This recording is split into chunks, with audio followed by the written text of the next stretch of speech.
Europa no século XIX. Galera, nós vamos dividir nosso estudo em dois vídeos. Primeiro, a França no século XIX, depois as unificações da Itália e da Alemanha, ok? Vamos começar então com a França no século XIX. O que nós vamos entender? O século XIX na França, nós vamos começar após a Era Napoleônica, o ano de 1815. Qual é a marca do ano de 1815? A restauração, isto é, a França está sob influência do antigo regime, está sob influência do Congresso de Viena. Quem vai assumir o trono nesse momento é Luís XVIII. Como ele estava pressionado por ideias liberais, ele decide fazer uma conciliação entre o antigo regime e o liberalismo. Então, havia uma monarquia parlamentar autoritária, isto é, o rei tinha poderes concentrados em sua mão. Contudo, havia um parlamento, e esse parlamento tinha uma característica: o voto era censitário masculino. Então, querendo ou não, a burguesia tinha uma mínima participação. Essa conciliação permitiu que Luís XVIII governasse até sua morte. Depois de Luís XVIII, quem assume é Carlos X. Carlos X, ele decide fazer um retorno total às práticas do antigo regime, devolvendo privilégios ao clero e à nobreza. Por exemplo, a educação voltaria a ser domínio da Igreja Católica. O que acontece? A burguesia se revolta. A burguesia se revolta e convoca o povo para lutar. Inspirados em quais ideias?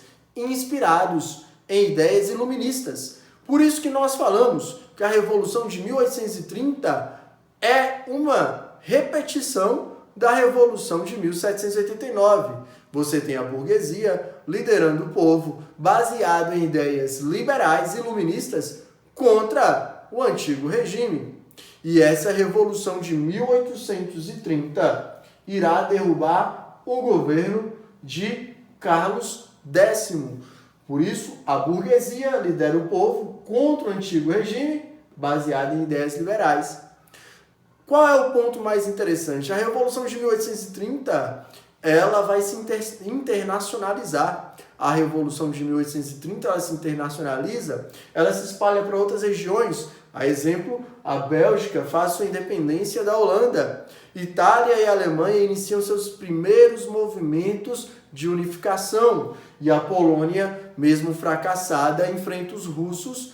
Ela é derrotada, mas fica aí a luta de independência da Polônia nesse período. O que acontece? Após a Revolução de 1830, nós temos o quê? Um novo rei, Luís Filipe de Orleans, também conhecido como rei burguês. Preste atenção, meus queridos, que todas as medidas que Luís Filipe de Orleans toma são em benefícios da burguesia. Um exemplo, o fortalecimento das ideias do liberalismo econômico, do liberalismo político, o fim do absolutismo, porque o rei está submisso aos limites impostos por uma Constituição. A França se torna de fato uma monarquia parlamentar, meus queridos. Além disso, a censura imposta por Carlos X foi abolida. O voto permaneceu censitário masculino. Então presta atenção no detalhe. A burguesia chama o povo para fazer a revolução. Mas na hora de governar, ela se afasta do povo. Ela se torna conservadora. Então, o que acontece? Setores da classe média e setores da classe operária vão se organizar.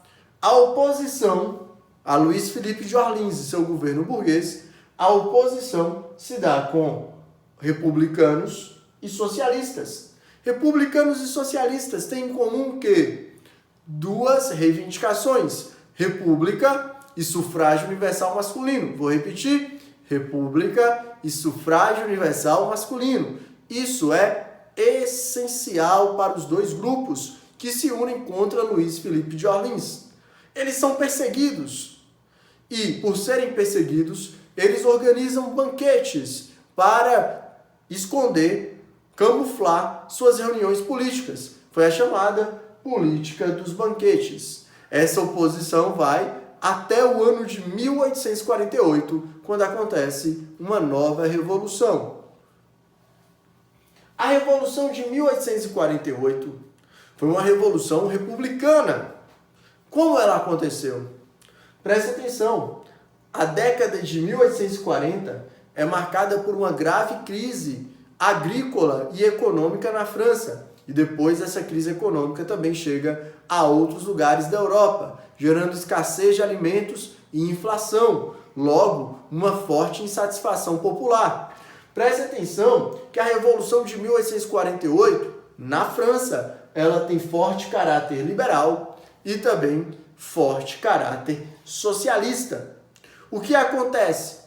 A revolução que começa na França se espalha por outras regiões na Europa. E aí, meus queridos, o que vai acontecer? Nós temos a Primavera dos Povos. A Primavera dos Povos é uma internacionalização da revolução que aconteceu na França em 1848.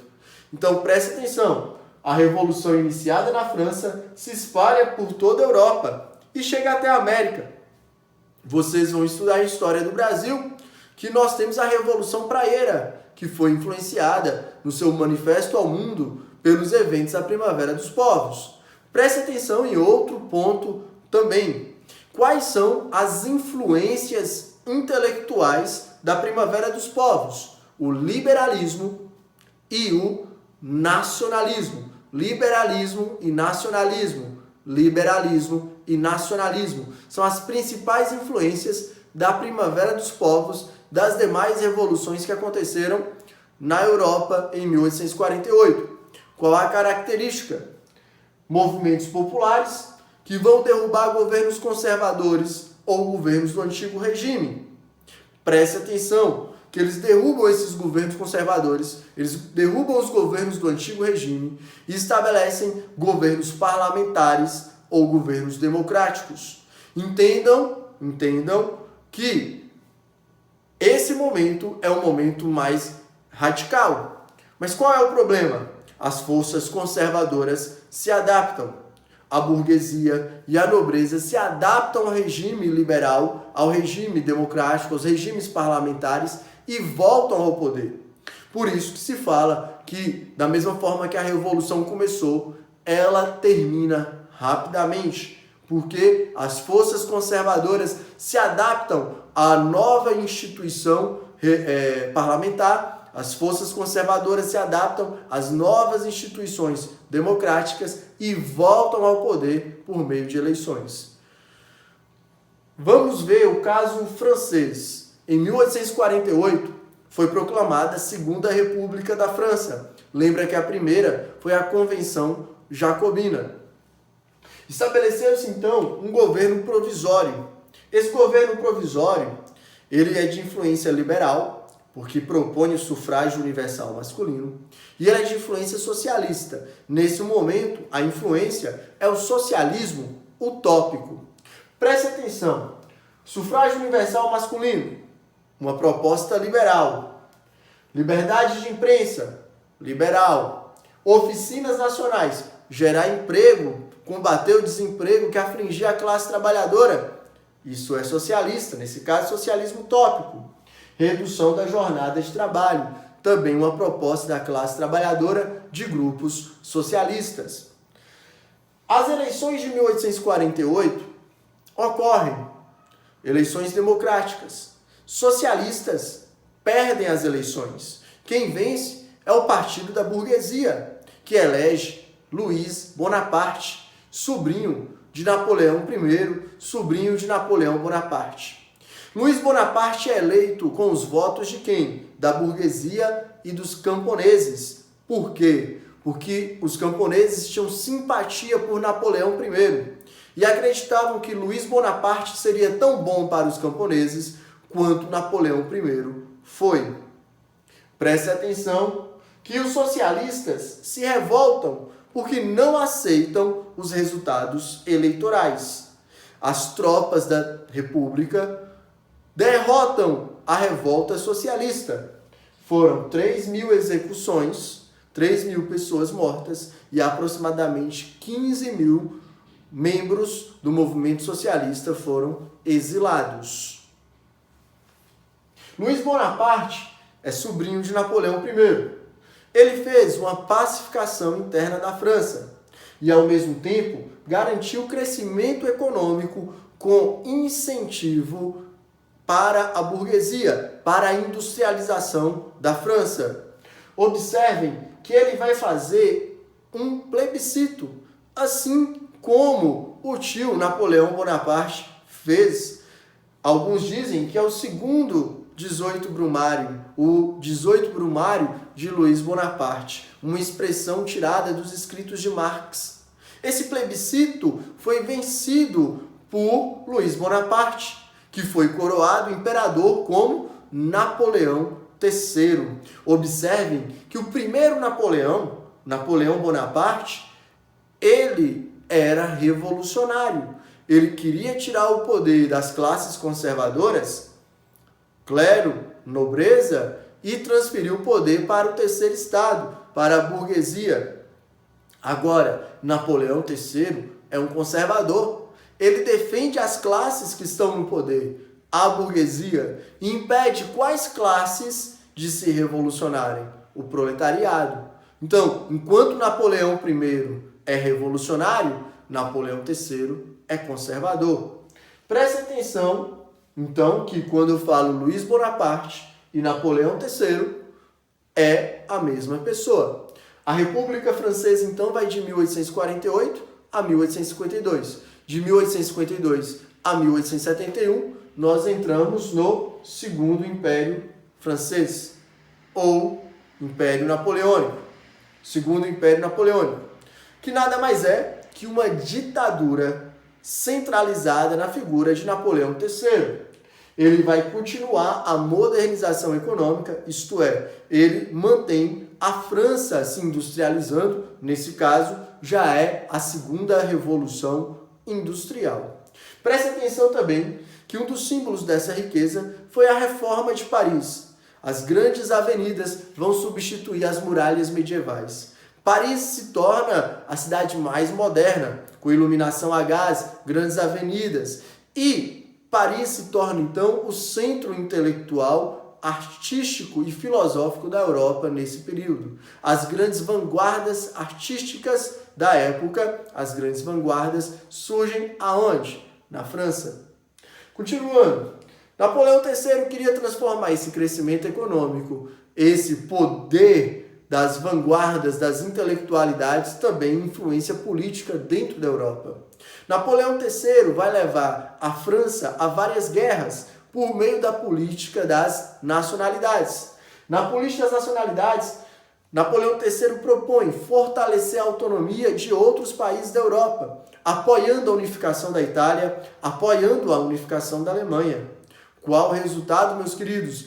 Ele envolve a França em muitas guerras, gerando muitos prejuízos para a França. A França, que havia se recuperado economicamente com o crescimento econômico na Segunda República e no Segundo Império, no início do Segundo Império, agora enfrenta uma crise econômica. E um vizinho se aproveita dessa crise econômica para tomar territórios. A Prússia. A Prússia, outrora aliada da França, agora deseja fazer guerra contra os franceses para tomar dois territórios preciosos, Alsácia e Lorena, as maiores fontes de carvão e ferro da Europa Ocidental. Então, a Prússia e outros estados alemães se unem para enfrentar a França na Guerra Franco-Prussiana de 1870 a 1871. A França foi derrotada, Paris foi cercada, Napoleão III foi humilhantemente sequestrado. Prestem bastante atenção que a burguesia que saiu de Paris, que fugiu de Paris, ela vai proclamar a Terceira República e vai propor um acordo de paz com os alemães, o Tratado de Frankfurt. O Tratado de Frankfurt, imposto pelos prussianos, pelos alemães, impõe o que aos franceses? Número 1, uma indenização gigantesca em dinheiro. Número 2, a perda de Alsácia e Lorena. Alsácia e Lorena se torna território alemão. Número 3, a festa de formação do Império Alemão, o Segundo Reich, será no Salão de Espelhos do Palácio de Versalhes. Então preste atenção que o Tratado de Frankfurt foi assinado e humilhou o povo francês. Contudo, nem todos aceitaram a rendição aos prussianos. Paris, cercada, continuou a resistir, porque em Paris surgiu um governo de orientação popular e socialista, conhecido também como a Comuna de Paris. Paris foi abandonada pelo governo. A burguesia também abandonou Paris ou foi expulsa pela classe trabalhadora. Então, Paris sitiada vai ter um governo totalmente novo, um governo popular, um governo de democracia direta, formado por operários e um governo de forte tendência socialista, nesse caso socialismo utópico, socialismo científico e anarquista. Quais são as propostas que esse governo faz? A igualdade civil entre homens e mulheres e a socialização das fábricas, que agora, abandonadas pela burguesia, seriam administradas pela classe trabalhadora. Qual foi o resultado? A República Burguesa, a Terceira República, a República de Thiers, se une ao invasor prussiano e após o Tratado de Frankfurt, as tropas prussianas e as tropas da República Francesa vão invadir Paris e destruir Paris. Foi a Semana Sangrenta. Aproximadamente 15 mil mortos e 50 mil exilados. Mas qual é o ponto importante? Qual a análise importante? Observem que a Comuna de Paris foi o primeiro governo de origem proletariada da história. A primeira experiência do proletariado no poder. E essa experiência vai influenciar os governos socialistas e os governos da classe trabalhadora na história. Finalizamos aqui esse vídeo com a França no século XIX. E vocês também poderão assistir os próximos vídeos narrando a unificação italiana e a unificação alemã. Até a próxima, meus queridos.